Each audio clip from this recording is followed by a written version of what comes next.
Hello and welcome to another anniversary episode of the Thom and Joe Show. I'm Tom, I'm Joe. and we've arrived in the 2000s. Yes. Um, and I'm gonna need a little background on why you picked this, because we've been talking about this back and forth, and Hmm. it's I to be Yeah, honest, the Killers was when I was starting to get out of my prime in music. yeah, In my mid okay. 20s, and I lived in New Jersey at the time, and I commuted to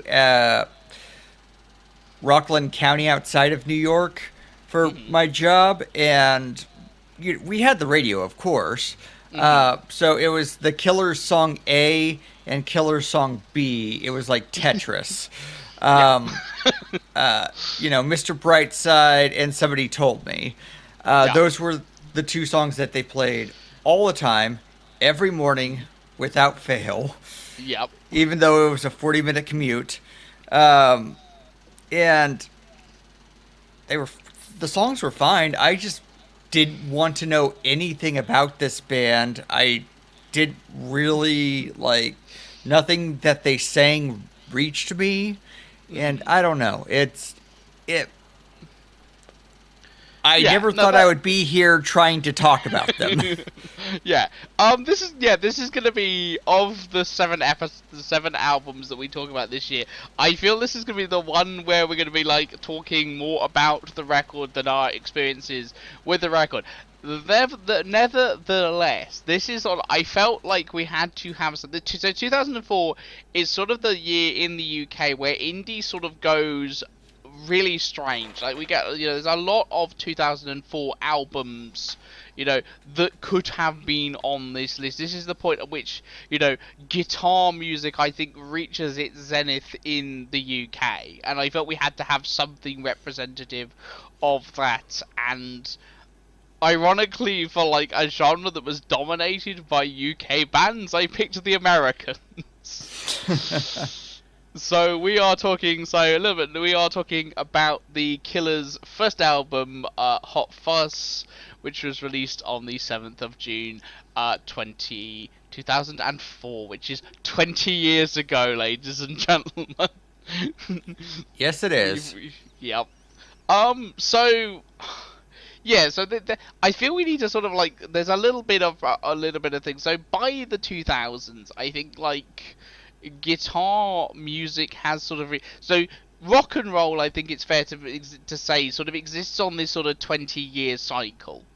And I think we obviously, so obviously, if we let's go back, if we go back to the 90s, obviously that 20-year cycle is sort of the period I would say in the UK from about 1993 to 1997, basically bookended. I would, well, 93, 94, basically bookended by, at one end, I would say probably something like Suede, or to be fair, Oasis is definitely maybe. Which I'm going to be surprised. Honest, I'm surprised we didn't talk about this year, but I'm assuming we are holding out for next year and the 30th anniversary of What's the Story, Morning Glory.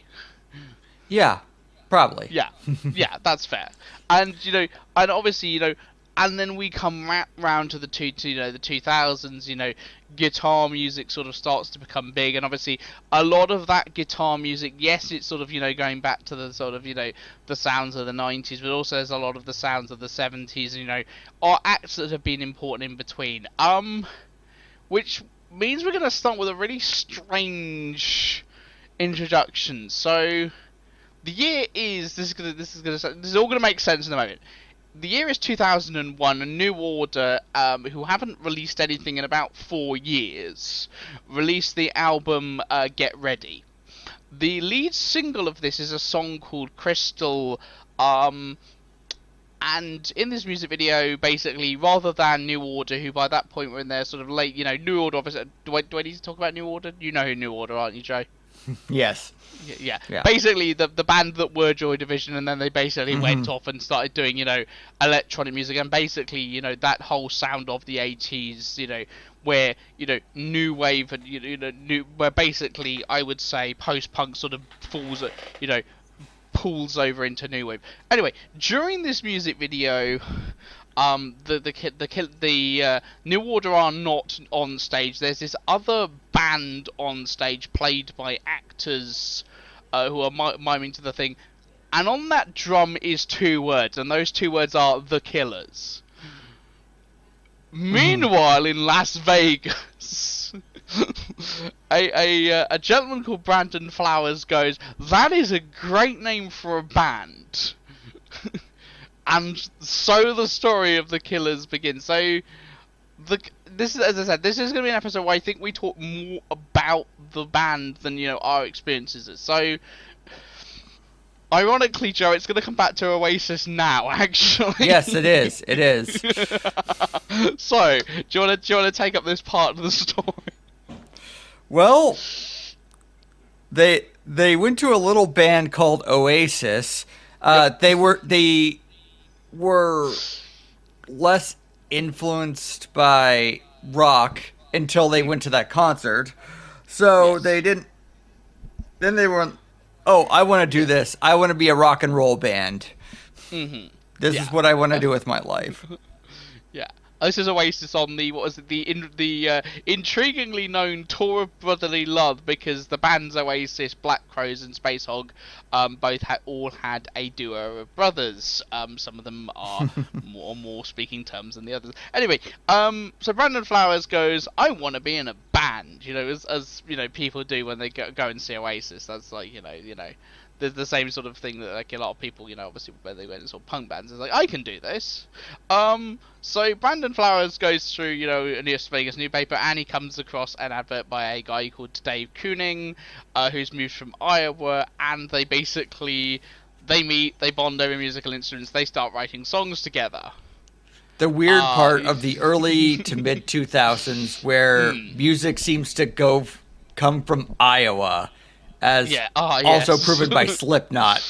Yes, another band we could have ended up talking about this year, because obviously Slipknot's self-titled was 25 this year, God almighty. Anyway, the Killers sort of basically are, the thing is with Vegas at this point is Vegas is predominantly a punk, new metal and rap sort of area.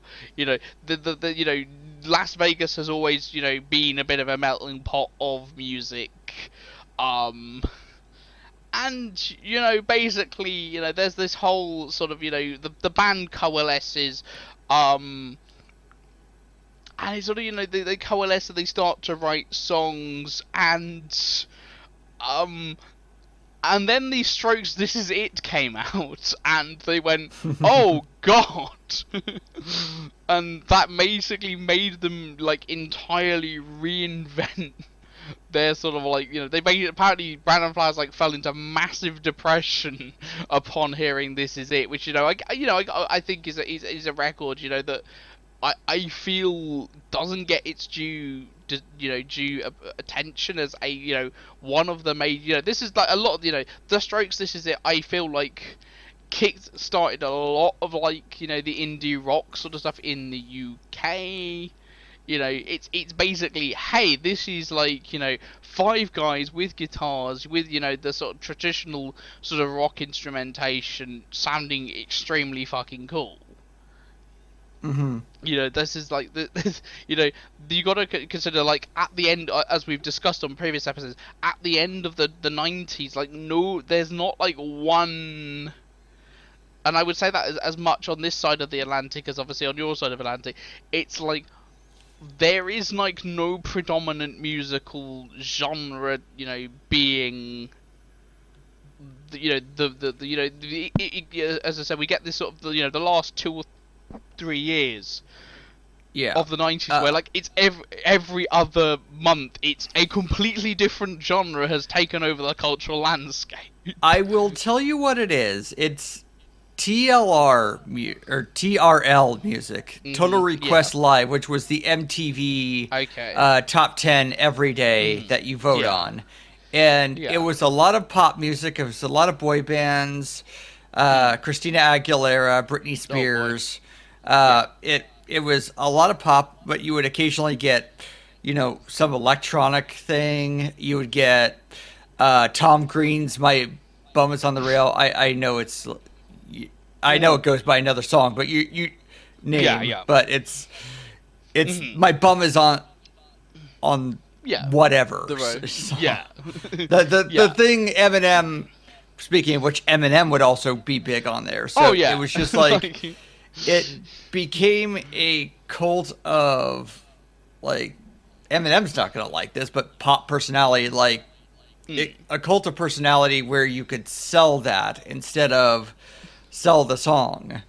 yeah. And like Absolutely. Yeah. rock bands where you didn't have to necessarily know these guys, or in the case of Garbage, women, or Yeah. Yeah. woman, Yeah. yeah, something Yeah. like No, that. I get. I But get. I get you. Yeah. yeah, Yeah.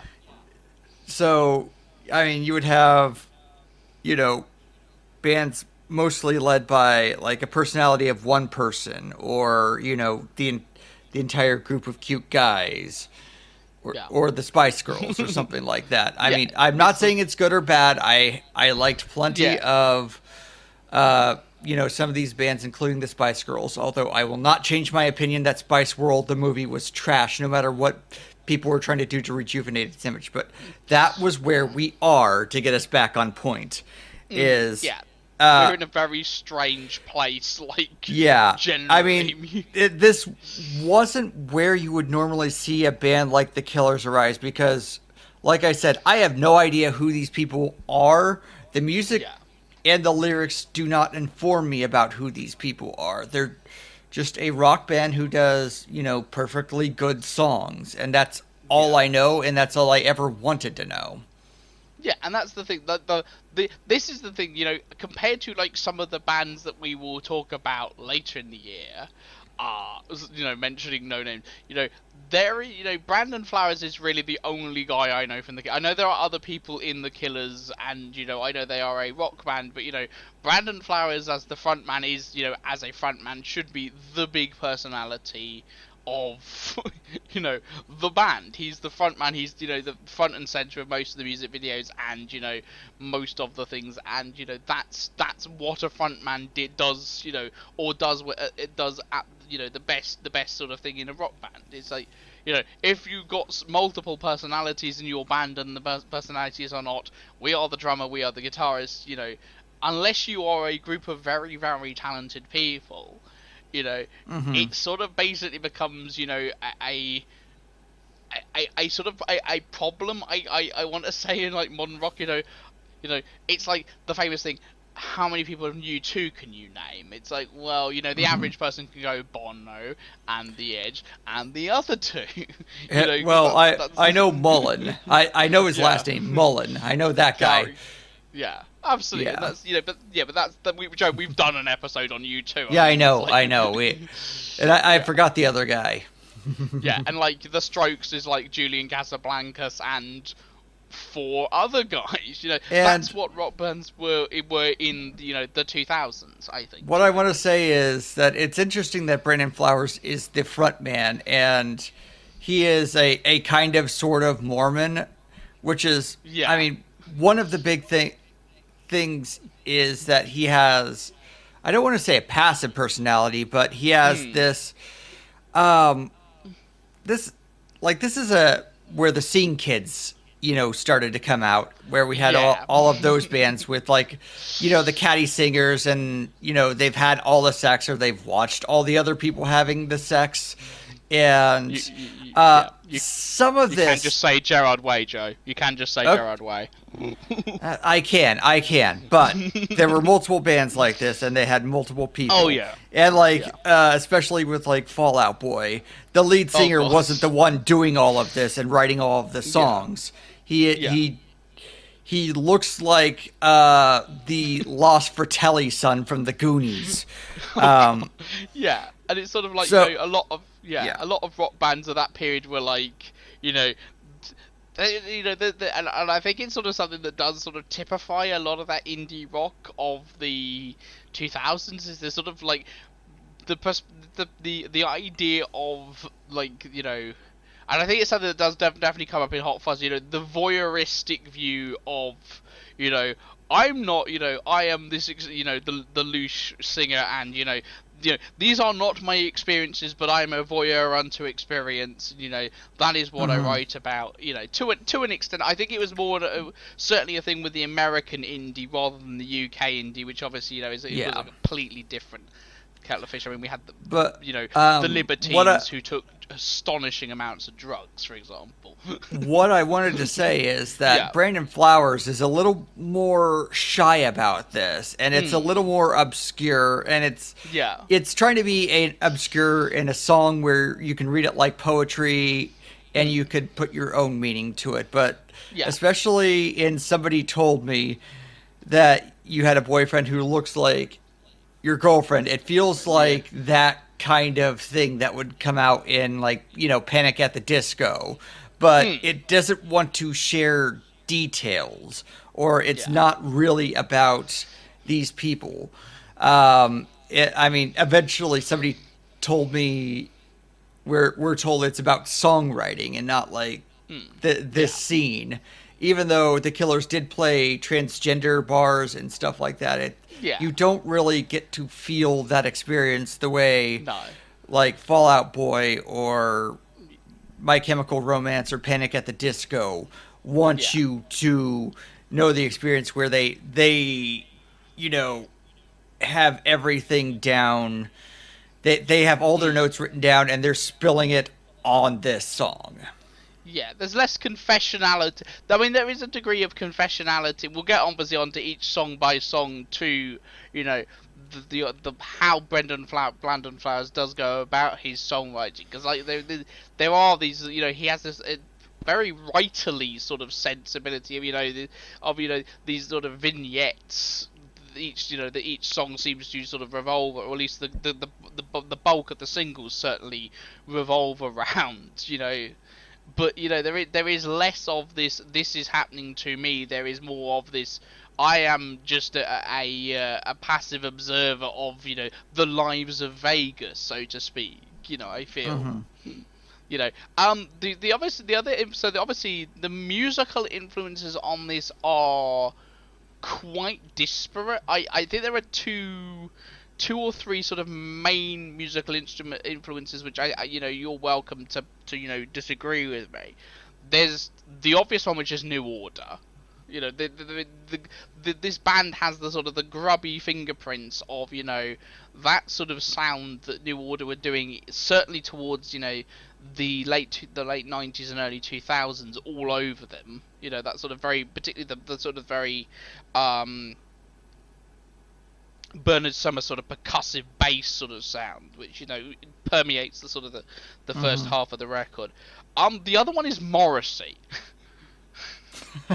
or more specifically the Smiths. Now, ironically, obviously Morrissey would be like one of the first musicians that the Killers would tour with. Obviously once they had reached a degree of success. Mm-hmm. Mm. Uh, I don't know. I don't know Like the whether you'd agree Smiths, with that.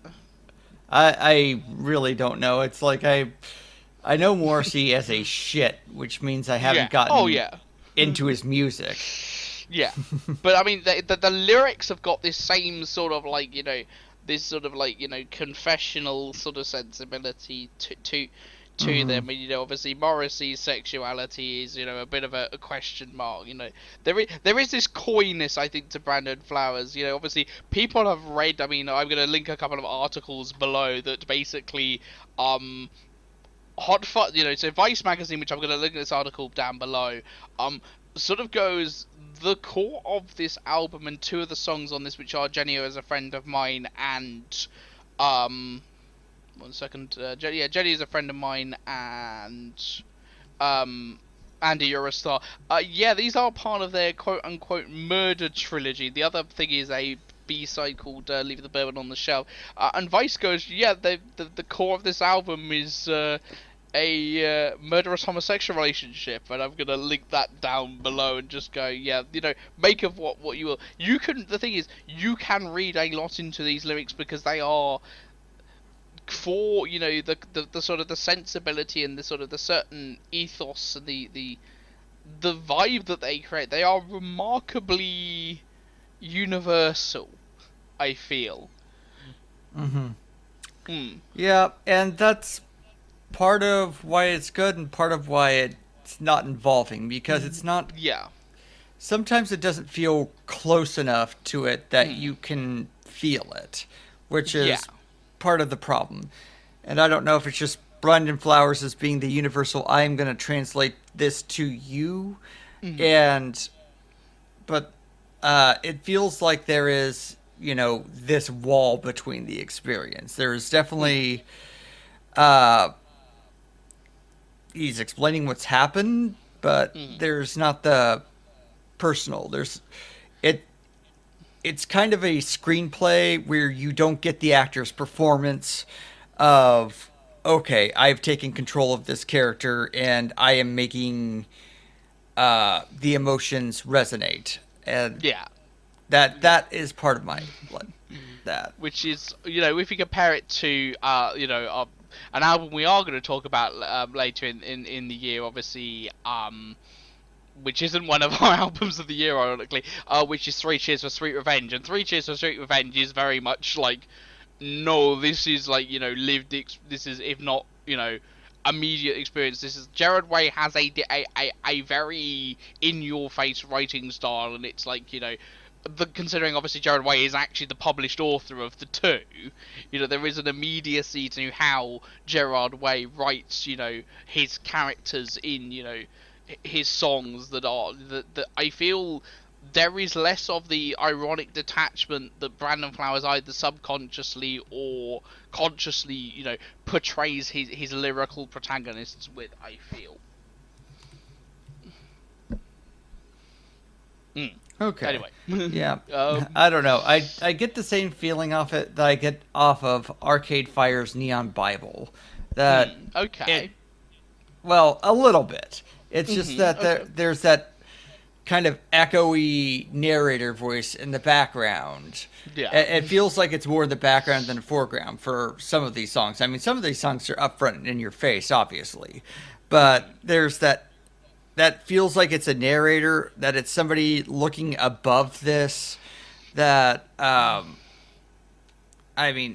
Neon Bible would definitely have more of an opinion on it. Of course, it's I don't want to say judgmental, but it certainly has an opinion Yeah. than just observing.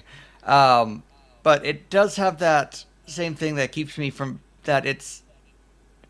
There's something impersonal about it, Yeah. about these deeply personal vignettes. Now the ironic thing of that is there is actually a echo effect which is like Yeah. heavily used throughout the rest of the entire album, which is a unit called Echo Farm, which is basically Okay. Yeah. The which is echo effect. most of, Yes. yeah, which most of Brandon Flowers vocals are treated through with throughout the album.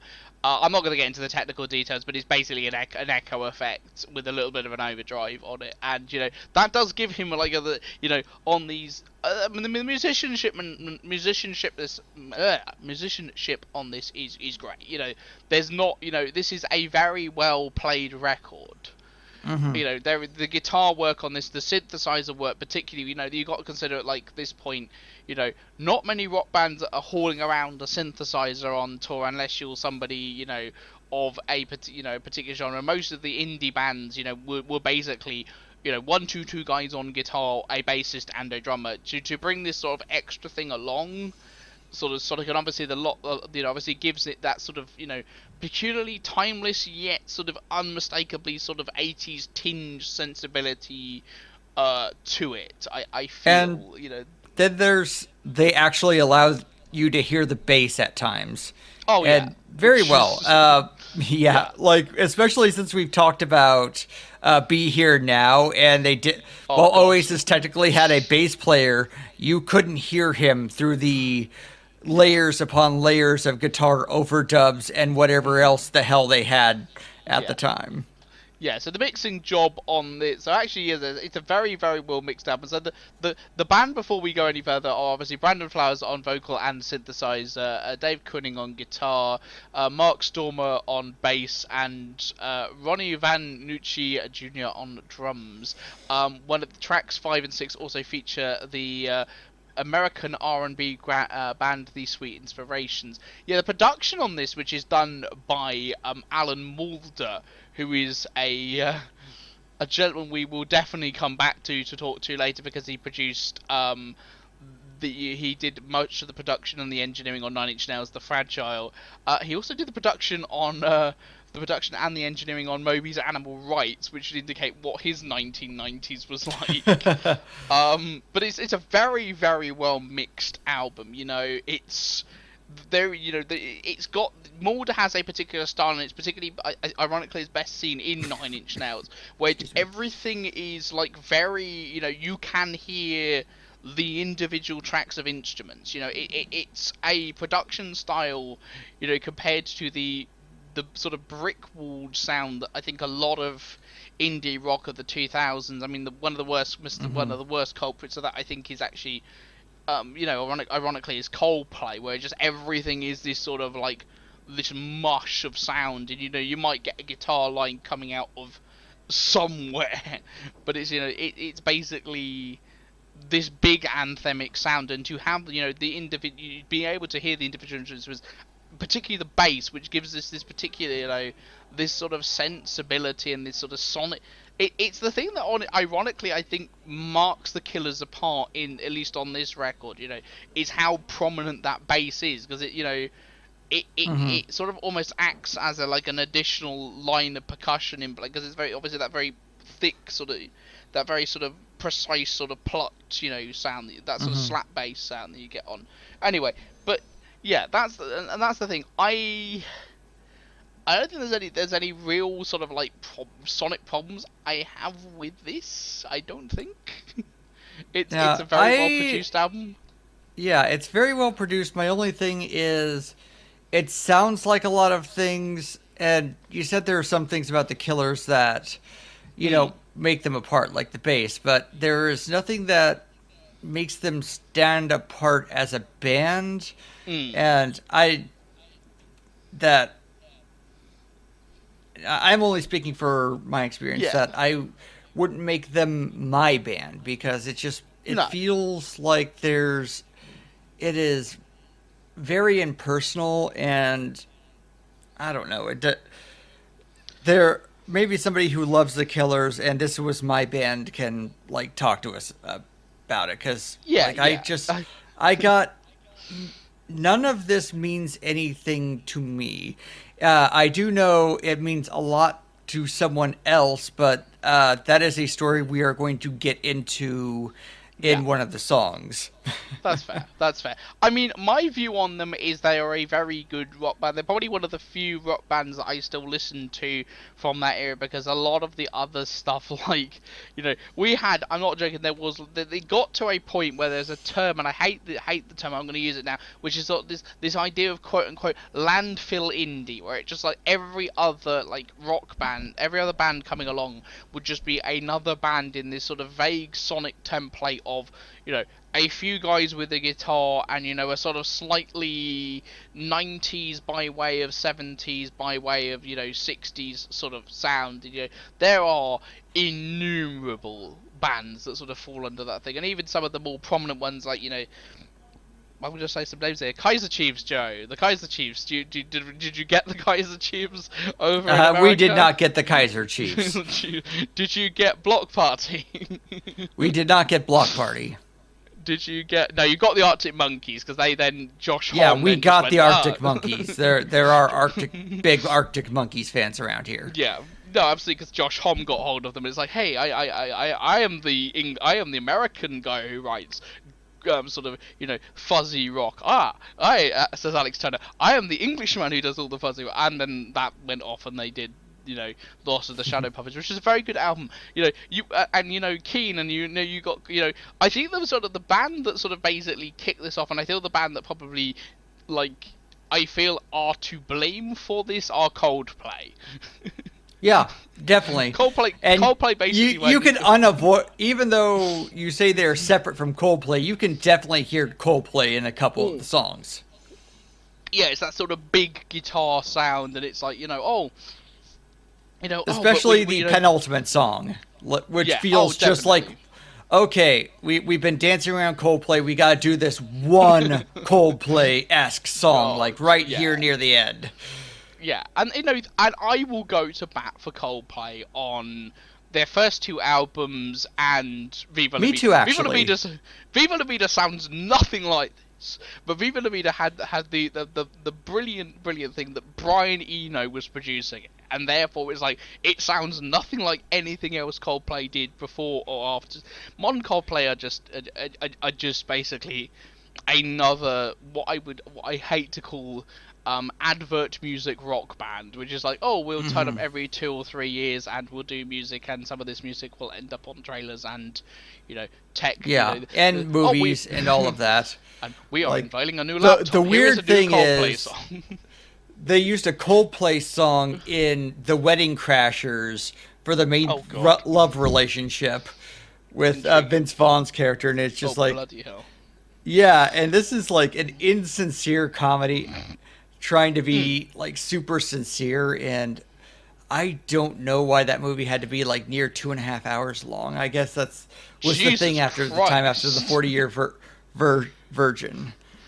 2.5 At hours, least, Jesus Lord. well, or Why? at least over two Why? hours. I remember it's at least a movie that feels way longer than it should have been, but and Yeah, didn't yeah. need Coldplay Sparks to, uh, try to make the Yeah. love relationship sincere. Mhm. So, but I Yeah. did like the first two albums. Mm. I actually got one of my girlfriends into Coldplay, and that's why the only reason I don't really listen to them anymore is, that it's only 2 hours. Okay, excuse me, Okay. that is It's my still a bad, but comedy. It's still a it's two-hour a comedy comedy show. called Wedding Crashers, and it's 2 hours, and it's the mid 2000s. All Oh comedy has to Jesus! be way longer than it needs to be. Um, It's time for an unexpected subplot. It's like, oh no, yeah, we're just gonna get a cameo in from an but actor yeah, you're still surprised is but alive. like Yay! I liked them, and then Hmm. they just became the everything in rock music, Yeah. and like all of this rock music had to have this like tranquilized, like God. Yeah. not a really about anything, but Hmm. kind of about things, Yeah. and I mean, what they spawned was worse than what Coldplay was, I think, because I think in Parachutes, I could feel, Yeah. what they were getting at. I could feel the band.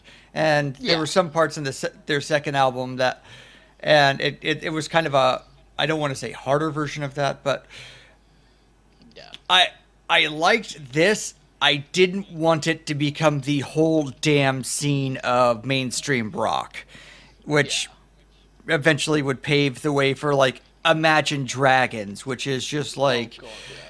Yeah. the monkey's paw version of everything I let pass because of this. Yeah, and it's sort of like we got, you just got to a point where it's just like, the other really good band from this period are Franz Ferdinand, who are, thankfully getting a cultural, sort of renaissance from, weirdly enough, if I remember correctly, the cyberpunk anime Edge Runners, which featured a remix of This Fire, which is just like, huh, that's Franz Ferdinand. How Yes. nice to hear from you again. This is a very strange place for you to, and I feel like obviously the American, you got this to a certain extent, but you got sort of like, interesting stuff, and sort of you got bands like, Animal Collective, and TV on the radio and Vampire Weekend, the majority of whom are still, who have, I say a culture cachet, and obviously you have the perhaps the ultimate example of like this throwback, style of rock, which is obviously the White Stripes, although obviously the White Stripes sort of Hmm. like float independently and started their own thing. The end result of which we've seen in the last week when, the oh god, who was it? The band who got their concerts, the Black Keys, just going, we can sell out stadiums. It's still 2004. No, it's not. Yeah, and it's like, that is if you were writing a book about 2000s music, I feel that's sort of where you get to the to the end of this and go, this is like, rock bands are no longer the the dominant thing unless you are somebody clever enough to match that to a sound which in its best format is something really intelligent and really cool, and in its worst it's something like Imagine Dragons. Anyway, yeah, massive aside apart. Paramore, thank you for holding the line. Yeah, basically, Paramore, going, in the last couple of months have like collaborated with David Byrne, which, if that isn't a handover of the torch from, one generation of alternate rock to another, I don't know what is. Anyway, shall we begin this record track by track? Yeah, because we've been talking about not this for, I think, 15 minutes. Yeah, I think you've got to understand this thing in context. This is like, we'll get, in a few moments we are going to talk about that track of this, and oh god. So, ironically, we start with, I think, probably the best sort of, it's certainly a best foot forward sort of thing. The first track on this is Jenny Is a Friend of Mine, and holy shit, that bass line. The bass on this, which is, basically, hey, we're The Cure circa, the early 90s. I love this song, but it's got that sort of, this could have been released, to be entirely blunt, at sort of, any point between about 1980 and now.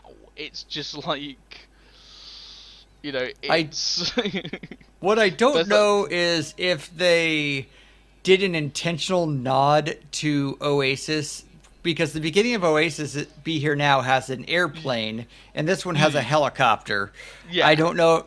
I mean, that could have been just a thing they did, but I don't know if that was just their, okay, hi Oasis, we're this smaller band, but we're going to try to make it like that big. And they did. Yeah.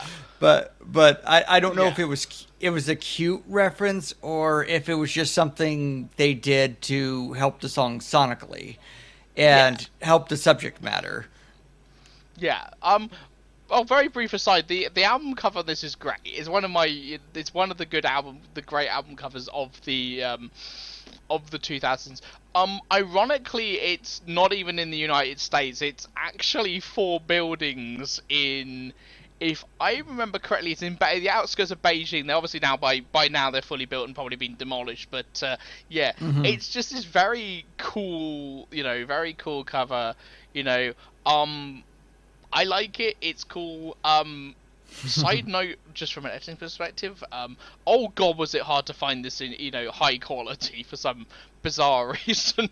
That was very, very strange. I had to put something else slightly different together, so I hope you like the visual title card for this episode. I put some work into it. So Jenny Was a Friend of Mine. Feels like this is like it's one of the here we are. It's the sort of the ironically, because it's actually not even a single. I think it was just released as like it's never released as a single. This is like this is the big Hello We're XYZ sort of sound song. It's like but that bass line is great, and it basically feels like something straight out the 80s. It's that sort of New Order-ish, Duran Duran, very Duran Duran, which I think is another unappreciated influences on the Killers. And it's like hey, the lyrics of this are like are also just remarkably dark. It's like this is a song about murdering somebody. Oh, okay. Yeah. Like I didn't take it as that. I just thought it was a song about like Jenny leaving him because she had to do something more important, and then it's just like Jenny was a friend of mine, like that the relationship is gone, but I didn't get the murder vibes, even though the band is called The Killers. there is considering like the band is called the Killers. Yeah, there is a remarkable amount of sort of like death and sort of like not quite sort of murder balladish, but it's sort of like there is darkness around the edges of Vegas because it's Vegas. Yeah. Vegas is a graveyard of a thousand Yeah. dreams, but in a different way than Hollywood is. Yeah. Usually it's quite a literal graveyard. Yeah. Yeah. So this is part of their quote unquote murder trilogy. Apparently the influence on this, the influence or the at least the influence on Brandon Flowers writing songs about murder is Morrissey's Sister I'm a Poet. Which is from the 80s, and this is basically one of the few early post Smith sort of Morrissey. So and obviously Morrissey would be quite influential on like this being a big hit, or ironically this song sort of breaking loose of this because he put it on a compilation he curated for the musical magazine NME. Remember when magazines had cover mount CDs, kids? No, they Yes. don't have those anymore. It's a digital code now. Go scan it. Or it's a playlist on Spotify. Yeah, this is a good start to the record. And it sort of it also starts what I think is like one of the great opening sides of a record for the 2000s. Like there is, some 2000s records I've like got, I think are a slightly bit better than this, but this is like a very good opening 5 tracks. It's also all of the singles, so this is a very front-loaded... This is definitely the singles first. Yeah. By the dang record, and then the second half is whatever. Yeah, the what we would call filler. And then we come to Mr. Brightside, and oh fucking hell. So Mr. Brightside, we need to sort of like talk about this thing because oh Jesus Christ, this song like I think eclipses everything else the Killers have ever done. Like it's this is if we were being the Todd and the Shadows sort of thing, this is the quote unquote the big hit. This is so just a few statistics about this song. Quote, right, so this is I'm gonna obviously I'm doing my usual thing where I'm like on Wikipedia and a few other sources, and I'm gonna just go here is some stuff about this song. Now remember, this is obviously the lead single. This comes out about surprisingly about sort of 8 or 9 months before the rest of the record. The rest of the singles come out in 2004 around the album. This is like the big lead single. This is the Killers going, this is who we are, and this is what we do, and... So, this is the best song, first off, this is the Killers' best-selling song in the US, 3.5 million copies. It is the third biggest selling streaming song of all time in the UK, and is the longest charting single on the UK top 100. Would you like to have a guess on how long it has spent on the UK official charts, Joe? just a 4 years? random 7.5 years. Jesus. 408 weeks as of time of recording. How bad was your music? I'm not saying that the song's bad. The song is actually really good, but it's just like this is the thing. This is why I wanted to do this record, because oh Jesus Christ, this is ingrained in. If you are of about my age, and I guarantee people who are obviously I will link and obviously listen, my friends will go, this song is ingrained in 2000s British culture. You cannot, if you're a British kid or British person of about my age, you will have heard this song more times than you have had hot dinners. I'm not kidding. So it is also the most streamed track released prior to 2010. one of the most, so yeah, obviously it's also the most successful single to never top the UK charts, so that's just by the by. Hmm. It was named Song of the Decade by two UK radio stations, Absolute Radio and XFM. It was also on Last FM, the music streaming platform, cataloging platform, the most listened to track since the service began. That's from 2010, and is the third most streamed song on Spotify from the 2010s for the 2000s. Yeah, this Yeah. is this is colossal in a way I don't think, like, it's difficult to like comprehend, how big this are. I feel like this is the thing that sort of caught, I think, the Killers by surprise, like, even thing.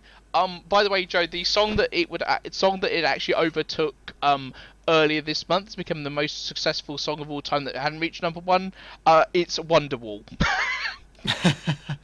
Wonderwall never Yeah. reached number one, huh?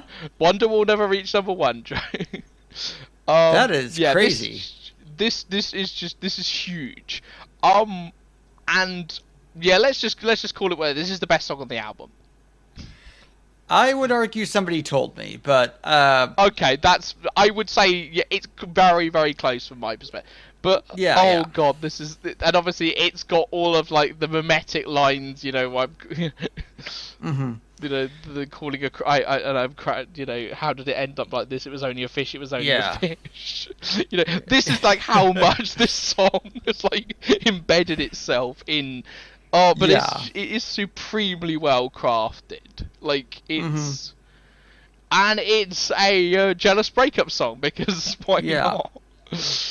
Yeah. Because I didn't know if it was about cheating or a breakup, but it had, because it has that feeling like um that he's the second guy Yeah. and she's going home to the first guy. I don't know. Mhm. That's always what it felt like to me. But yeah, that it's a breakup Yeah. song and she's going off with this guy and he can't imagine it. Yeah, I get that too. But it just Yeah. feels, it has like a more melancholic thing that I have this thing that can't be mine or something like Yeah. that. It has more of Yeah. Exactly. it has more of that impression on me, but definitely the other way is certainly melancholic, or it's uh like more, I mean, it's just more I want to say psychotic, but that's too Yeah. much. It's just like I said, Brandon Flowers tends to have a wall, which is part of my Yeah. problem, and it just like there is this there's definitely feeling here. There is not the intensity like Mm. that, but maybe I just am an intense person when I feel things. I know I Mm. don't seem like it when I'm here. I do have a temper I've had to deal with. I have ADHD that whatever emotion has the most energy tends to take control, and I've had to spend the past 20 years becoming like this and not talking 2 octaves higher at a mile a minute. So Yeah. like, I don't know, there is a certain lack of Yeah. something here. I mean, but I get it. I mean, I Yeah. definitely get it, and this song is I think, extremely yeah. well done. It's, I think, where that sort of voyeuristic sort of sensibility like comes most to the fore with this record. It's like, this is like, the jealous ex sort of like peeping in through the motel window and going, oh, I'm just, watching outside, but because there's a lack of power to think, and or even, I sort of like, something even more unsettling to the the thing. And it's but I think it's got like I think this is where his writing is as it at its best. He captures that, the obviously the other track, I think, obviously where his writing is his best, obviously we'll come to shortly, but it's this sort of like this sort of like because it essentially repeats like the entire lyric, the entire Hmm. first verse again, and it's like almost going round in circles. The idea of these images replaying. I do feel like Oh, hi, Flowers Oasis. is. Yeah, repeat the first verse again. Yeah, that'll do perfectly well. Although Yeah, Oasis would change it from him talking about himself to you yeah. have to do it. Yeah, and that's fair. Obviously, when you wait, why not reuse your first verse and change everything. It's like, but I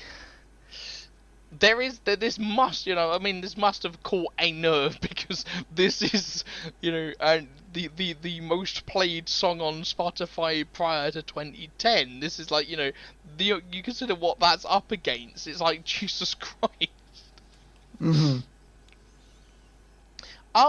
I do really like the jealousy turning saints into the sea sort of bit. It's just like Yeah. there's it's the considering they are boys from obviously Nevada, and obviously Nevada is a very religious state. It's like there is obviously something that turns the flaps on Yeah. more. Yeah. Nevada isn't really the. By the way, the locals call it Nevada. Like, Nevada. there's a Okay. Game Grumps bit on this. Um, I Okay. I do not care about the state. I do No. not like Las Vegas, so I will never. I'm I'm gonna not a fan stay of it away either. from that culture battle as much as possible. The Raiders suck. Let's just get that in. Let's just get the kick in there. But yeah, I really like this song. I feel like perhaps it's because it's like a Stockholm syndrome with this song. I feel like if you're British and you haven't at least developed a sort of grudging respect for this thing that's like parked in your charts like the Xenomorph out of Alien. I don't know what you can do about it. Um. Yeah. Next song. Yeah, Smile Like You Mean It, which is Oh. the song that you put between the two singles, so you don't Yep. have the two singles back to back, and you spent your wad. Yeah. You've blown all of your gigantic Hmm. singles in 3 tracks. Yeah. Or, This is also this was this was a single, but it was also the last single from the Mhm. album, and um. Yeah, I think this might be the best track on the album. Um. Okay. Yeah, I really like this. There's a sensibility on this. You know, perhaps again it's because again this was also quite successful. Not obviously Mr. Brightside successful, but it's this is good. This is good. It's there is a sensibility on this of like a nostalgia that I feel never really comes back into the sort of the Killer's wheelhouse. I Mhm. feel Well, it obviously they is get kind of their most The Smiths yeah. song, Oh in god, that it has this, underlying like depression and yeah underlying sadness, but yeah. you have to like live life. It's like smile like you Mhm. mean it, even though you don't, because all of this stuff is Yeah. going underneath the surface. Yeah, and it's got that bridge section where you go and someone is calling my name from the back of the restaurant. And someone's playing a game in the house where I grew up in. There's this Hmm. sense of this is like the first moment, and I think it's perhaps the only moment where you do get that sort of like, you know, Brandon Flowers, like the mask of Brandon Flowers slips a little bit. I don't think it's like I don't know if it's him writing more from experience, or there is he taps into a universality where it works where I don't think it works for like the rest of the for the rest of the album. But it's I think it's probably some of his best lyrics on the album. There's like there's but it is a very Smiths esque sort of Hmm. narrative of like, yeah, what happens when you leave your hometown, and there's going to be still people in your hometown, and if you move to the big city, there's still going to be someone living in the house you were in, and Mm-hmm. your previous girlfriend, well, someone's still going to live a life with them. Yeah. Sensibility to it, perhaps. And then there's that melancholy that, Yeah. there's not a world you can go back to. No. And which I've certainly experienced. Mm, But mm. then again, my hometown is either you leave or you are the big fish there. And I Yeah. definitely was not a big fish there. So I Yeah. left, Hmm. and it just. Yeah. It's like the place I worked at in high school doesn't exist anymore. Then again, it's Kmart, so it deserved to die a fiery death. But Yeah. that kind of thing. Mm. Yeah, and I feel Oh, that's a sense. the no, a better story is that the drive-in I used to work at was bowled over by a tornado. Oh, Not bloody while a movie was hell. playing, thank God.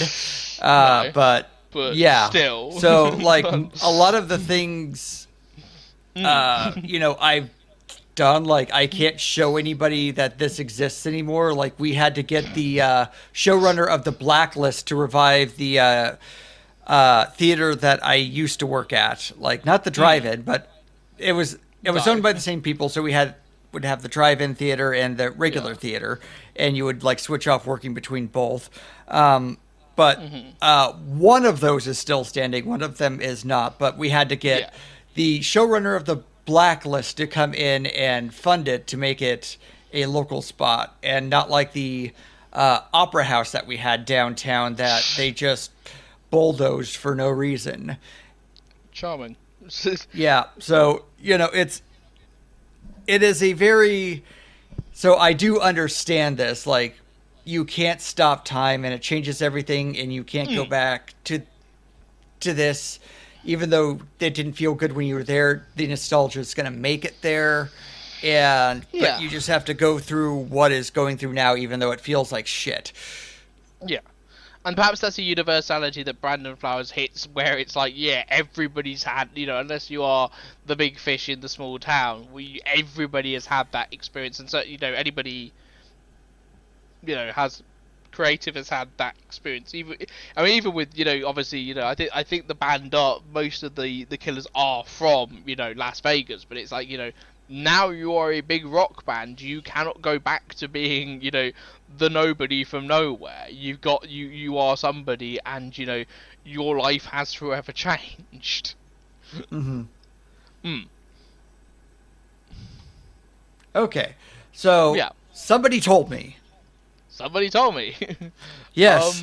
The other big song, which I think is it's my favorite, just because it is more interesting listening to it.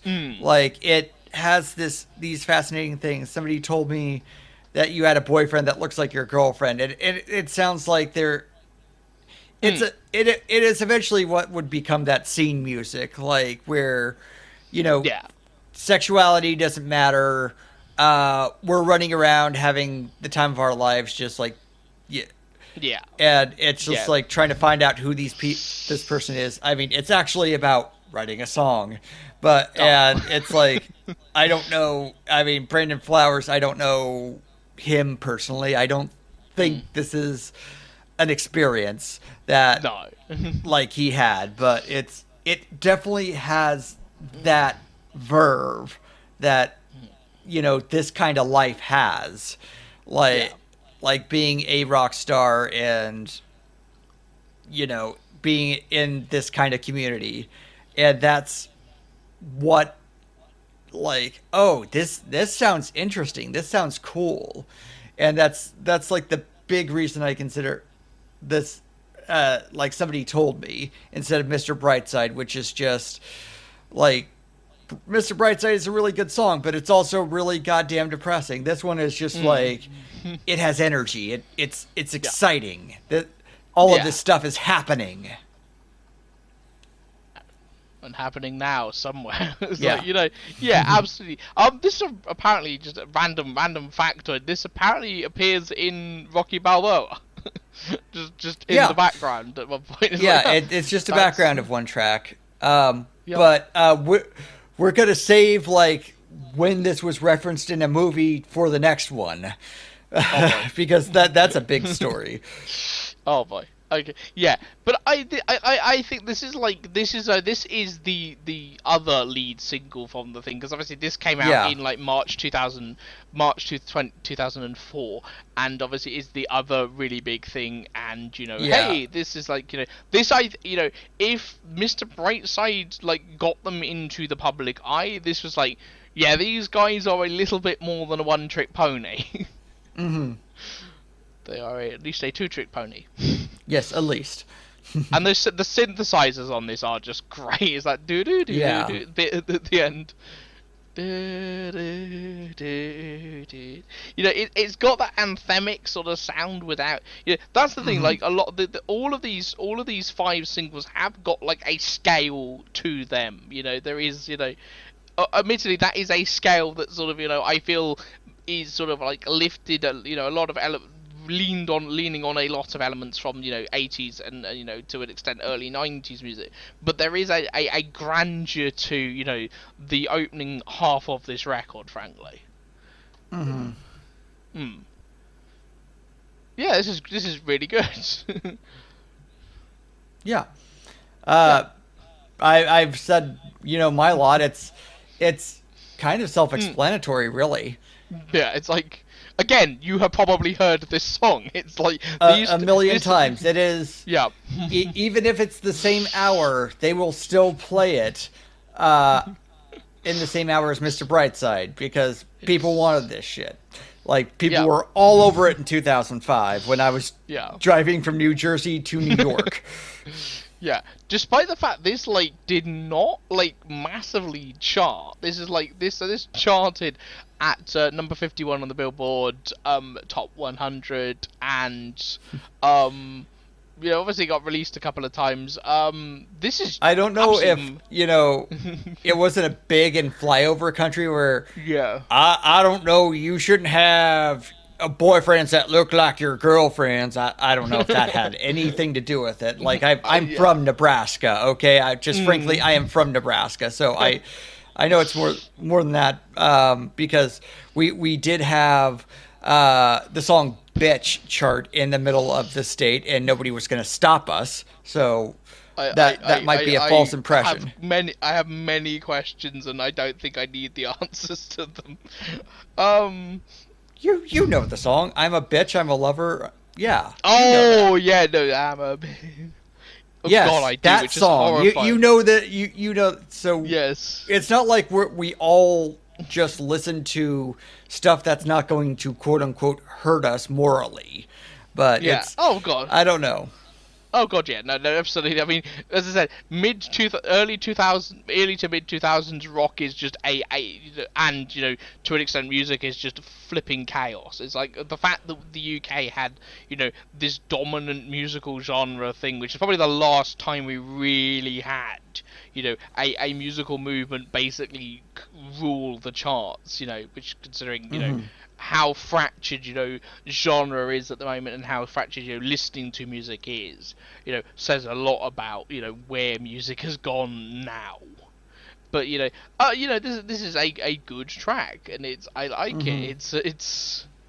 It's sort of, and then obviously we will move on to the next track. Yeah, which the is the all the the things other I've done. The the other y- single. yes, and the spawn of it, the Killer's most infamous lyric. I've got soul, but I'm not a soldier. Yes, where this was a thing and people were pondering it, people were making fun of it. It's like, what do you mean? What, this is the stupidest thing ever. And actually it has super deep meaning if Mm. you're the director of Donnie Darko and you are making your epic film Southland Tales, Oh boy. and and you have Justin Timberlake in the narrator's role, and in the middle you're just gonna have this music video break.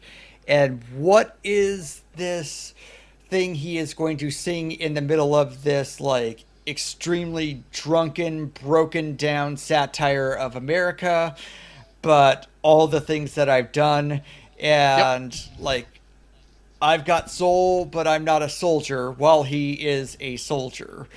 And this has deep meaning for people. This like that you're good like I am in a film group with some, people who were in the same community.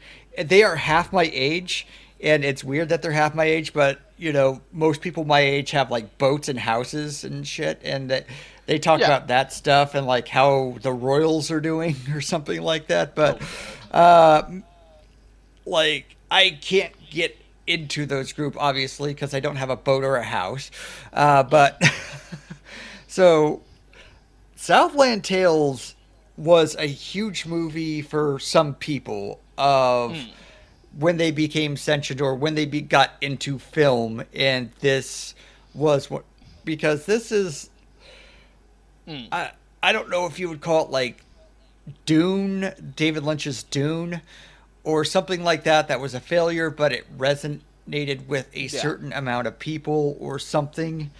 Uh, Yeah. and to I still hate that movie. I watched it for a discussion night with them, and it's just like I'm I really don't like this movie. Southland Um, Tales. Southland Tales, yes. It's Um, it's a fascinating train wreck of a film. yes, it is a fascinating train wreck of a film, and I can Yeah. see why. But the problem is, by 2005, everything it was commenting on was old and tired. But the Yeah. fact that it was all in one package, and Yeah. there wasn't this Robert Redford, Tom Cruise movie about Iraq, or Mhm. all of these dull, like brown lit, like Mm. depressing movies about where we are in a post 9/11 society.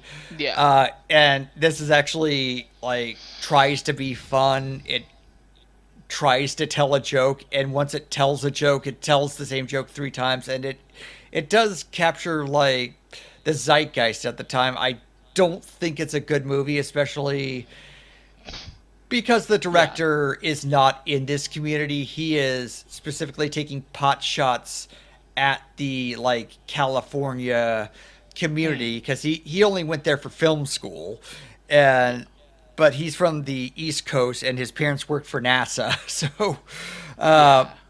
so there is that. It's looking down. It's and it should look down on most of it, but there is definitely that we're making fun of the Britney Spears sex positive women has slutty sluts, and it's just like later that would like come back to bite them. And but there's that outsider dropping bombs on these people, and these aren't. But like I said, it is in this thing where all these things that I've done comes along, and Mm. it's about Brandon Flowers' Mormon faith of all things. Mm. Yeah. And I think that, loss of faith, but still trying to walk on with what you've learned from it Mm. is, kind of it's kind of a universal thing because eventually we all Mm. get disillusioned. At least most of us who aren't on Facebook all the time Mm. don't get disillusioned with America, as in Southland Tales, or your religion or something like that. But you Yeah. still have what it has taught you, I guess, or the good Mm. things that you try to pass on. But there's also the world around you and what you've represented or tried to represent has done that is outside of what it's supposed to do. So Mm. all Yeah. that said, And I think it's it's a decent song, but I yeah. think it means a whole lot less to Yeah. me personally, just because this wasn't when I was sentient. This wasn't my world Mm. because I was Yeah. mid 20s by this point. It's also about a guy called Matt Pinfield who is one of the vice presidents of A&R at Columbia Records, who also is involved in a I'm which Matt is ironic you Pinfield, and welcome to Headbangers Ball. that Matt Pinfield. Oh God, Okay, but yeah, he's obviously involved with a charity, which involves, obviously linking back to Southland Tales, wounded and PTSD stricken, obviously veterans. And yes, this is, Southland Tales, if I remember correctly, just as a complete aside, is that the first film The Rock is actually credited as Dwayne Johnson, if I remember correctly? Or is that It the might Scorpion be. I'm King? not sure. Like without The Rock, I, it might be. I'm not sure because he was obviously in The Mummy Returns, but he was Dwayne The Rock Yes. Johnson. Yeah. And the Scorpion King and Oh, the God. Rundown, he was definitely known as The Rock because that was produced by WWE partially, Yeah. or at least Vince God. McMahon. Yeah. Well, Although yeah, well done. Rundown is a really good movie. It's a ripoff of Midnight Run, but it's a very good and its own thing.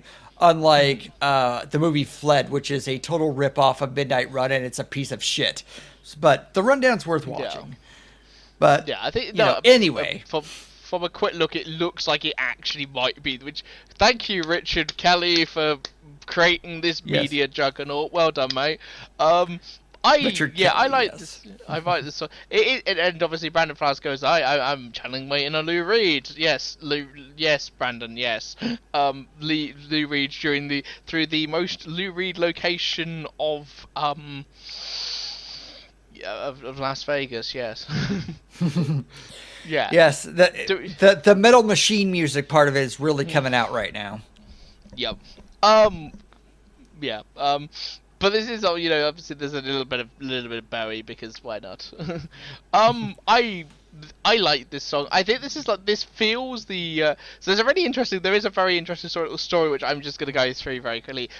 So it's when they go to the UK for one of the first times, Noel Gallagher comes backstage, which obviously, considering obviously the whole thing had been started off by, obviously Brandon Flowers going and seeing Oasis. Like Noel comes backstage and goes and announces to Brandon Flowers, I've learned how to play all these things I've done.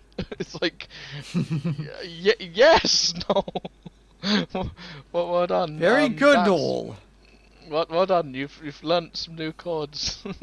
It's a good song. Obviously, I feel it's like, again, because it's like got a message that's perhaps been co-opted by a fair number of artists. There are quite a number of covers, and it's like, hey, that's But it is, even though it's about this very specific thing, it does succeed at that universal thing because it is about having some sort of faith, even though you kind of have lost 99% of it. Yeah. Yeah. So that completes our first half of the album and all the singles. The rest, this is kind of and the rest. And the rest. Yeah. I mean, I really like Andy You're a Star. Andy You're a Star is basically an escaped David Bowie's, like early mid-70s. You could imagine, like, with a little bit of reworking, 70, perhaps Ziggy Stardust, perhaps Aladdin Sane era Bowie doing Andy You're a Star.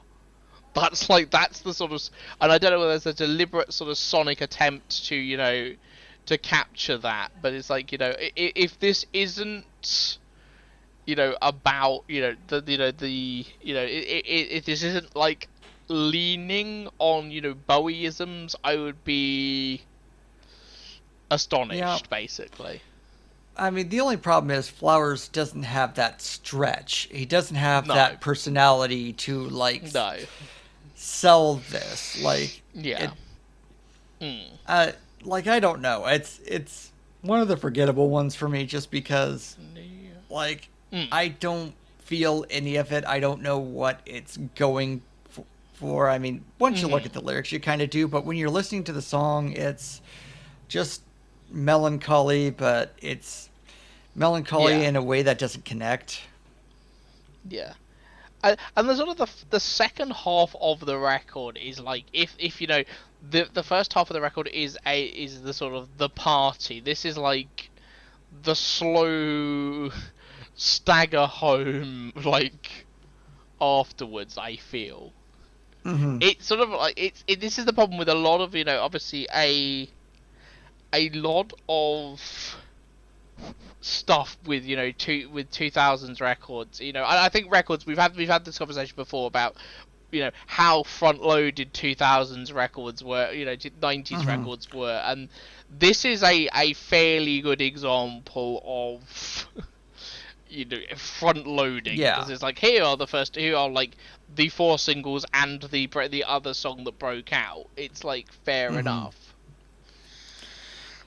Yeah. Hmm. Especially because you could sample the records, and what they want to do is they wanted you to go through the first four songs and listen to the first 30 seconds like, Mm. oh, this keeps rolling out bangers. I'm gonna buy this. Yeah. And that's kind of how records Yeah. are anyway, because it's just you know picking it up and giving it a listen.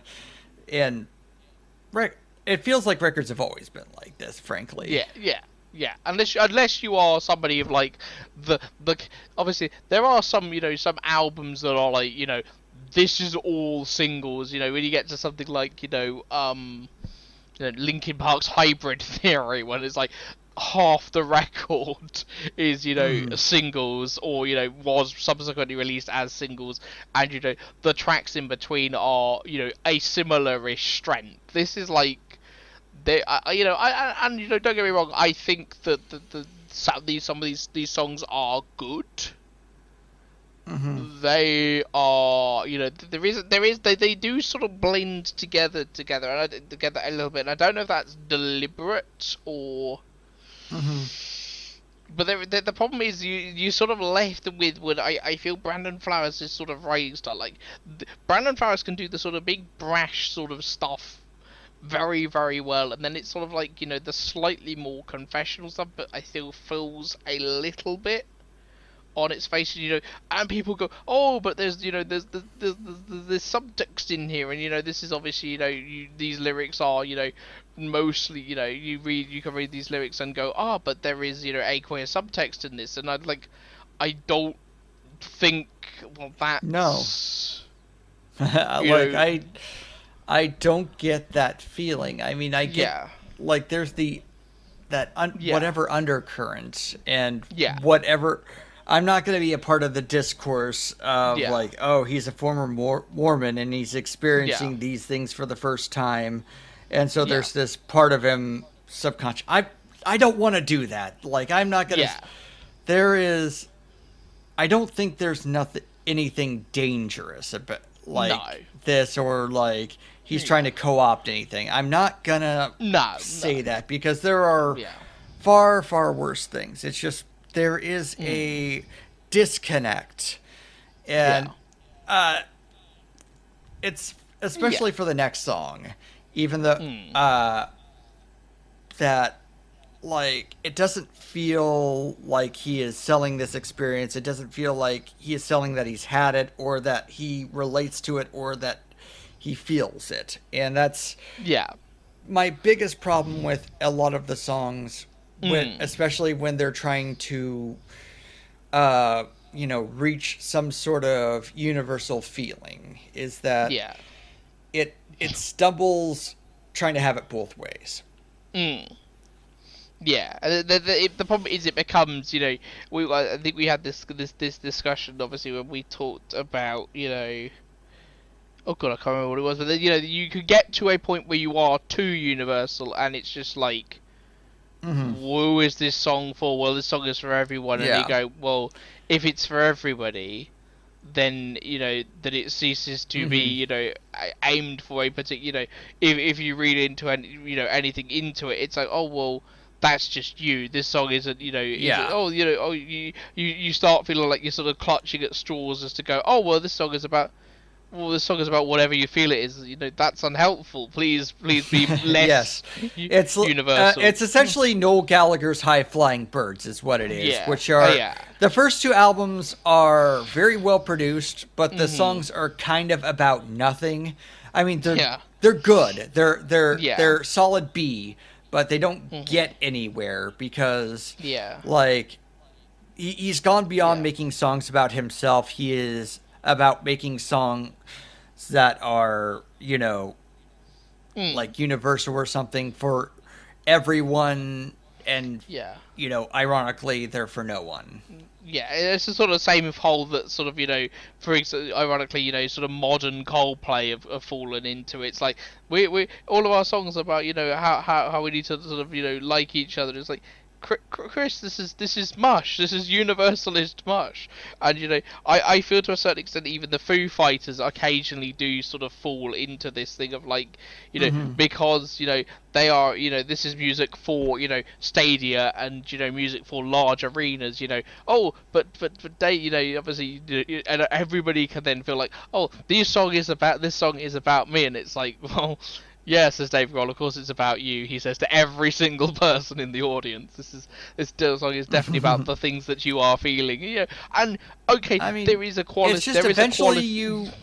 What I want to say is you eventually just run out of things to sing about. So you Yeah, gotta. You, yeah, you don't have anything left in the personal well, or you don't want yeah, things in the personal yeah, well to yeah. talk about. Yeah, and you can choose, like, at that point. A lot of some bands go, ah, yes, politics. Yes, we're going to go. Oh, what's going on in the world right now? That is bad. Obviously, you end up like U2, and it's, well, I think U2 have always been a political band, but they went from a band which obviously is very much about Irish, and to an extent British politics, to going, things are better. We can make things better if it turns into sort of universalist, sort of like, here is a song about a man who is trying to make a difference, and it's like, yeah, that could be Hmm. about anybody, Bono, please. you know And and and then there's the you will listen to us. We are putting it on your iTunes right now. You cannot stop us. Yeah, and then you get like and then of course you get the opposite end of things, which is that something like, I think Bruce Springsteen has always been quite good at like going, this is a pointed political message, or obviously something like Rage Against the Machine or System of a Down are like, no, this is about this particular political thing. Open your textbooks to page 125. You will need a copy of the Marxist these three Marxist guerrilla manifestos in order to understand the next three songs. and By they the way, and guy the from Rage base. Against the Machine, how'd those NFTs go? Yeah, not well. No. Oh No. no, maybe you should rage against the machine that told you your cryptocurrency would be worth something. Rage Against the Machine that made your shit. Hmm. How's that? Yes. Anyway, but Yeah. that there's a question of how can you become too universalist, universalist, or do you basically just write what you know, and it's like you basically end up, running out of things if you write what you know. Noel Gallagher can only write so many songs about how annoying his brother is and something father figures. Or being on drugs. Being on lots of Mm. drugs. Well, it's not anymore. That's the problem. It's like, Yeah. anyway, that yeah, but this is the sort of the problem, is that and obviously we get to Change Your Mind, which is like, this is a love song, a very very shy love song, and it's like, yeah, but this is very much intended, and obviously all the people jump up and down and go, look, this is from a homoerotic, perspective, and every, Vegas is, full of all the beautiful people, and it's like, he's a Mormon. I don't think that concept went through his mind. He's just writing from a universalist point perspective because love is important, and love is like the subject of one of every two songs. Yeah. Hmm. Oh, And I thought you just straight skipped on top, or you were just reaching ahead. I might have skipped on top. I mean, that is Which also is the other, more of the which same. I'm not surprised. It's my least liked song on the album, just because like it is one of those songs where you listen to it and it doesn't feel like it's about anything, and then you read it. Oh, it's about being on used to being on drugs with this girl, and then now he's on top, so he can't do that stuff anymore. And it's just like, is it? Is it No really? caffeine for you, Brandon. No caffeine. No caffeine. It's like this has this has like details at the top, and then it's just kind of the lyrics devolve into like mush that's about something but not really about something, and I Mm. don't care. I Bit don't preachy, know. frankly. Yeah. Yeah, and I don't mean that Yeah, in like, just hey, look, my religion got me out of the drugs. It's like, no, it's just generic sort of like, don't do drugs, kids, sort of song. Yeah. yeah, it's Um. I don't know. Mm, yeah, I it's sort of like, as I said, the back half of this is basically typical mid 2000s music. It's like, hey, um, and the musicianship is still fine. It's just the songs stop being about really anything. mhm. Um, Except one or and two things here. yeah, yeah. Um, Change Your Mind as a love song, and it's again I think we've covered this. I've gone backwards and then forward again. Yeah. Um, deep, it's fine. It's just it's not what most people think it's about it, because most people go, look, homoerotic subtext. It's like, no, it's not. No, stop that. Stop that. Stop that. Go listen to actual art. If you're looking for this sort of thing, go listen to artists who are actually queer. Don't expect this in the middle of milk toast. Mormon music. Mhm. It's fine. It's another song on the album. It's kind of overly simple by this. It's like, Yeah. uh, hopefully I can change your mind about dating me or something. Yes, Yeah. please date me. I'm so lonely in Vegas, which is where I Yes. am. Hmm. Um, then we got Believe Me, Natalie, and Believe Me, Natalie's actually pretty It's pretty good. pretty good. It's like, I yeah, kind of, when I read the context, it's like, oh, I get it. It's the Last Days of Disco, yeah, which was a 1998 comedy drama based on like the experience of the director during like the last days of disco, and then you mm, read it and it's about a girl who is eventually dying of HIV, and it's yeah, about that kind of time where the party is winding down, but you yeah, know, dance while you still can, like still, put that energy into it and still enjoy life while you can, even though you're mm, dying. Which, I mean, again, it yeah, it has that mm, not homoerotic, but just like homosexual subtext, because like mm, HIV was considered the yeah, gay virus, even though and a lot of yeah, people got it. Magic Johnson got it, and mm, but it had that reputation in the yeah, 80s. yeah, Fuck you, Ronald Reagan. yep. Um, so Traditional like, fuck you, Ronald Reagan, for the episode there. yes.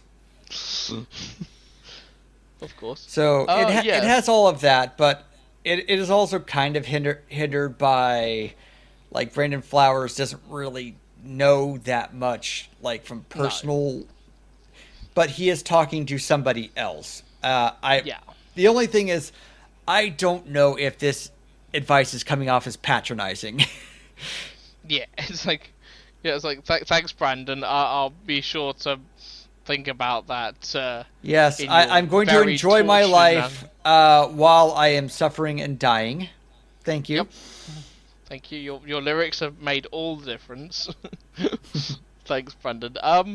Yeah. As I said, I think this is like the other good track on the album, because it's sort of like, kind of like, yeah. The back half of this is like.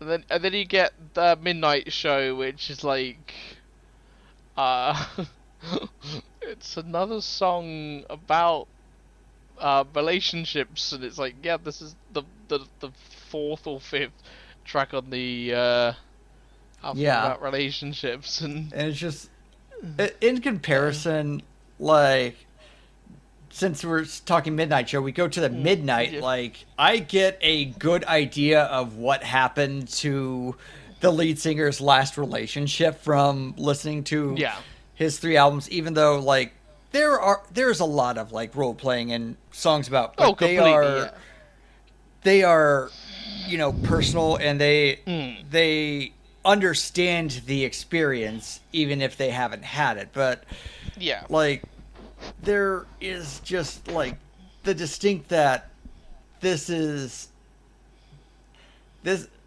you're kind of peeking Yeah. into the I mean the voyeuristic, but it's like you're peeking Yeah. into this world you do not understand, but Yeah. like we all kind of are at this point because like, you know, the internet and everything else, Mm. and like this is the world is finally opened up to us. So it's just like there's Yeah. I don't know if we need I if we need Yeah. this kind of you know, song. Yeah, is the kind of thing is, you know, obviously when you compare it to like their next album, Sam's Town, which is like fairly solid throughout, is the back half of this is like, you know, as I said, it feels like you're basically outside the party now, and you're sort of stumbling around in you know Mm-hmm. the outskirts of Vegas. And you don't really know where you are, and every so often Brandon Mm-hmm. Flowers goes, look, let us engage in, like, you know, peeking at these beautiful people doing beautiful people things. It's like, Brandon, I want to go home. Where Yeah. are There we? yeah, I do like the chorus and like the drive Hmm. faster boy, drive Yeah. faster. And it kind of fits like that you don't know what emotion she's feeling, but she's definitely Yeah. feeling something right now. Hmm. I mean, that works. That absolutely works. The rest Yeah. of the song, Completely. Yeah. The chorus is that on that is very good. Um. And and then we arrive at the end of the album. Um.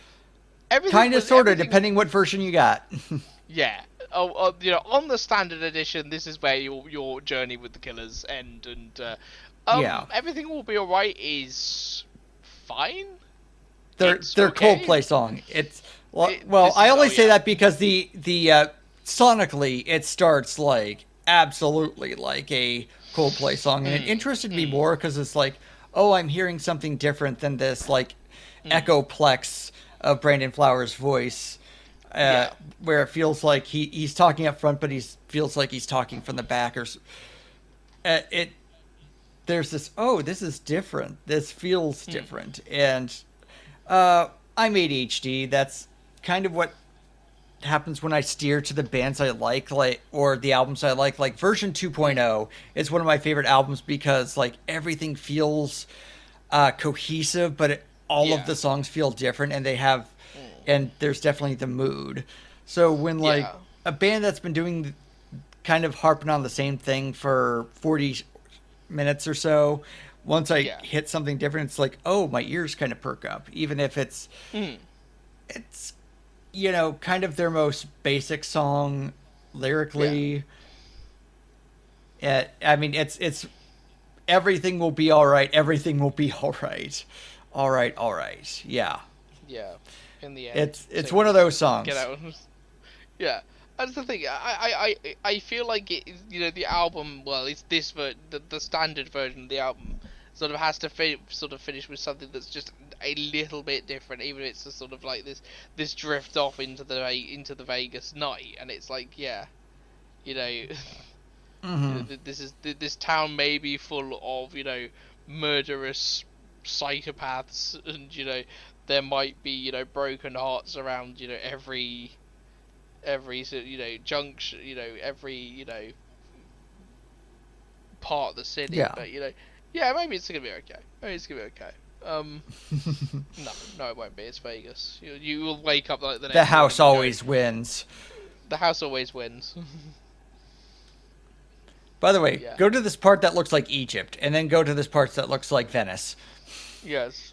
You have no idea what time it is because you're indoors for most of the day, and you will lose horrendous amounts of money. And Vegas is just a horrifying pocket dimension in the middle By of the the way, those American people who desert. can't talk and hand you out those pictures of women, the women don't look like that. No, Just they a don't. heads up. They don't. And eventually, you know, it's just going to end up with, you know, all the stuff in Vegas going, and then there's going to be robots. Yeah. I don't quite know what you were going for there, but um, all I'm thinking of is Honey, I Blew Up the Kid, where they have the giant toddler going through Vegas and wrecking things, and he has toys, and he Yep. thinks the airplane's going around them are toys, so he's trying to grab them, and Hmm. I mean, that's all I'm thinking of. that's just the standard Vegas experience, isn't it? It's just Or the angry video game nerd movie, which yes I have watched. Please don't watch it. It was 99 cents. I had to, and it's just like good shit. there's that Yeah, Vegas battle thing that he yeah. like burnt himself out on, but And then there's just I don't. basically And the Con Air, quickest way Con Air, yeah Con Air, the best quickest one way of to them all. leave quickest way to leave Vegas is just at high speed with Jumping Jack Flash playing out the back of your car. There is a While the bonus drugs track. set in. Was the usually after the drugs are set in. Glamorous indie rock and roll. Jesus, this is certainly a this is a track. on the nose song about things. Mhm. And you can certainly Yeah. see why this didn't make like the official album proper until later. It's like, well, we better Yeah. put this one on here because it Yeah. kind of is, it kind of isn't. But it is an on the nose thing about liking indie rock and having this girl who plays drums. And Yeah. like, I think this is like every indie rock guy's dream. Yeah. This But- this basically is a bonus track on most editions and on the vinyl edition and on the Spotify version. Yeah, so this is like, on most versions this is part of the album. For some reason on like the UK version this replaces Change Your Mind, which I don't know whether that was entirely necessary, because this feels like, this is peak, extra bonus track on end of album sort of stuff. It's like, hey, yeah. Mm-hmm. Yeah, it is. This is obviously what it is about. It couldn't be any more about, which is weird because it feels like their most generic song, and it's about loving indie rock and wanting to be a part of indie rock, and it's just Yes. you're saying one thing and you're doing another. Yep. Well, you're here, Brandon. Now you are part of glamorous indie rock and roll, and yeah, what a mate. Well, this sold like what 31 million copies or something. So the sales on Hot Fuzz, I don't think it's quite 30 million, but it is. Okay. Oh, 10 million. It's at least yeah, 10 million. About 10 million, which is fairly good going for a debut album. It is the 20th most successful debut album in UK charts history, and obviously all that ridiculous stuff. It is also one of the 40 longest charting albums in the entire history of the UK charts. Yeah, this has been around for a while, and there's no signs of going, because basically people cannot stop playing Mr. Brightside. To the point where I was at a garage sale and I got this album for 25 cents. It is omnipresent, and yeah. I don't hate this record. I mean, I feel like we had to have something representative of, the indie 2000s, and there's albums we could have done, but it would be like an episode of me talking about a record and you going, I have never heard of these people in my life. Which, given that whole list of people I read earlier, and you had never heard of any of them, because this stuff stayed on, like, with a few exceptions, obviously the Arctic Monkeys obviously going over from the UK to the US, and the Killers doing the opposite sort of trip. It got very very much sort of like, it was very regionalized. Most What of the it bands... was a lot of songs you would hear on FIFA, is what that was, boy. or Pro Evolution Soccer, because actually for a while Pro Evolution Soccer had like better licensed tunes than FIFA. It was very weird. Like every song you would hear in the grocery store was off Pro Evolution Soccer. Like I can't remember if it's 2016 or 2018, but like all of that commercial rock was that became anything was on Yeah. Konami's one where they can't even get the licenses. So you're playing Premier League against all of these fake teams. And Juventus. Yes. And Juventus. Ah, yes. It's like the Juventus was fake So in like FIFA for a long period because it was like, hey, um, Konami have got the license to Juventus and only Juventus. and then the funny, really funny part is when they have to advertise each other's games to be accurate, like on some FIFA stuff for to get the kits right, they have to put Pro Evolution Soccer advertisements on the soccer jersey.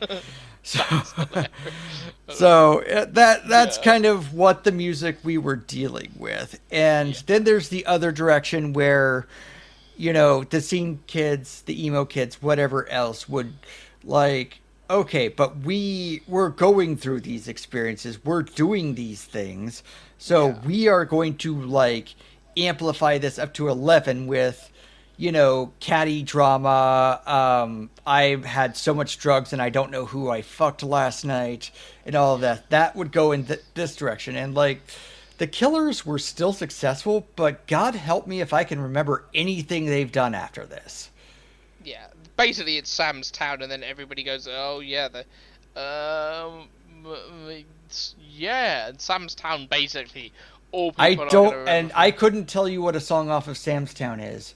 When Like You Were this. Young, which is like the only Oh, track. yeah, yeah, yeah. Yeah. Which, Like, yeah. but I didn't even recognize that as a Killer song. It was at that point, Yeah. it was just like, it's all, this is stuff I have heard in commercials, and Yeah. that's it. Yeah, that's fair, and it's like that I mean the Killers are still remarkably successful for a band who have basically, for the Absolutely. majority of like people, have dropped off the cultural radar. Like their last album, Pressure Machine, did not do badly. I mean, we are No. talking an album that was like number 9 on the US Billboard 200. Number 9. Number Number 9. 9. Number 9. Number Anyway, 9. but Hi. the ironic thing is that they sort of actually seem to have got like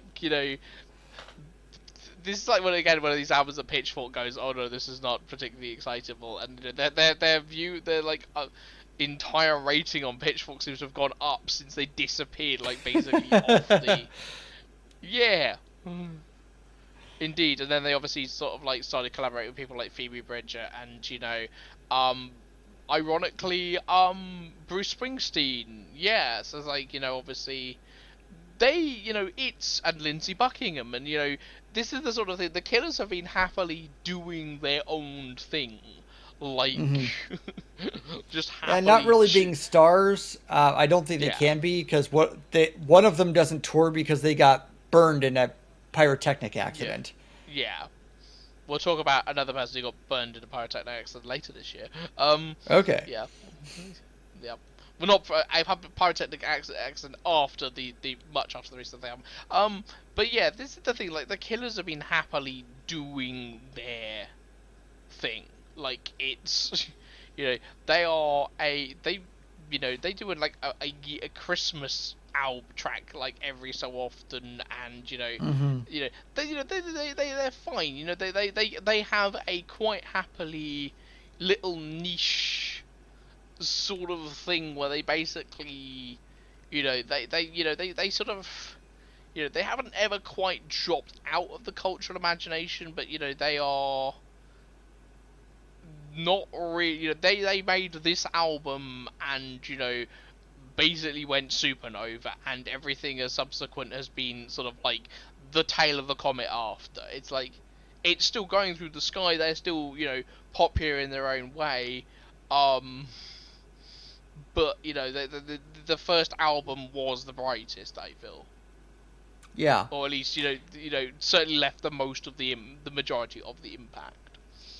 And for certain countercultural 20 somethings, they have a song in Southland Tales that will last them forever. Yeah, Sung by Justin and Mr. Timberlake as a And soldier Mr. who's Bright. saying he has soul but he's not a soldier. And for everybody else, there's Mr. Brightside. Yeah. So Mr. that's Brightside and somebody told me. yeah, yeah. Um, that was that was the Killers. So Joey, Killer's what are Hot we talking Fuss. about? It's fine. Yeah, it's a good record. The first half of this album is like a solid eight or even 8.5 out of 10, and then the rest of it is fine. I think is the best way of Yeah, the describing rest of it. it Yeah, is B minus. yeah. 6 or a 7. It's not bad. I think it's good quality. Yeah. What are we talking about next, Joe? Well, we've got so many anniversaries and stuff. I don't know what we're talking next. Are we talking about the anime Bakano? Are we We talking are about well, anniversary episode. What are we talking about next anniversary episode? Because it's like next we. anniversary episode? We have Paul's Boutique, Yep. and we have a planned special guest. Last Yep. year we had Rachel from Yep. Des Moines show up to talk about Mhm. Pink Floyd's Dark Side of the Moon. We're not going to have her Yep. talk about The Wall this time. We are going to have her talk about the Beastie Boys' Paul's Boutique. Yep. Which should be a an interesting episode. I mean, that will be Which should Tony be a 30. lot of fun, actually. Oh It God, will yeah. be a lot of fun. We got 3 people, 2 of which are American. To talk about a record made by three And people. And Rachel is huge on the Beastie Boys. She knows oh, a shit excellent. ton more than I do. And I'm a Oh, big Beastie super. Boys fan. And I have the Mhm. Sound of Science, but it was like, strangely enough, I had never listened to all of Paul's Boutique Yeah. before this year. So Oh boy, we're gonna be talking that about shows how big of sampling. a fan I am. But it's Mhm. the difference between like the Beastie Boys as, a personality and, a popular band, and Mm. them as like an album band, and just Yeah, yeah. that the Snotty big young men divide in and that. But like yeah. like you listened to Paul's Boutique and you were shocked by it. But Oh yeah. that's a free preview. We got to stop it now because we are Yep. already more than twice Yep. over on Hot Fuss, and we got to go. Yeah, we have got to go. You can find us on Twitter at not so final prod, and you can find us on Discord. Discord? No, no. You can find us on Patreon at the Thom and Joe Show. Tom is spelled with a H. We We are will on see Discord. you. I will not talk to you though.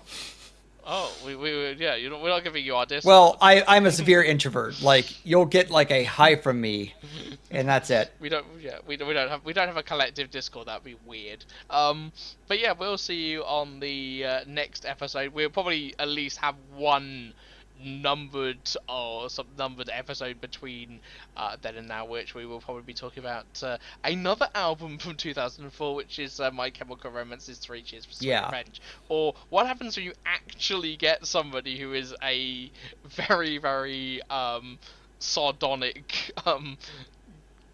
queer person write a album about revenge and murder. Right. We will see you on the next Tom and Joe episode. Bye bye. Bye bye. Bye bye. Somebody told me he had a boyfriend who looks like his girlfriend. Mm.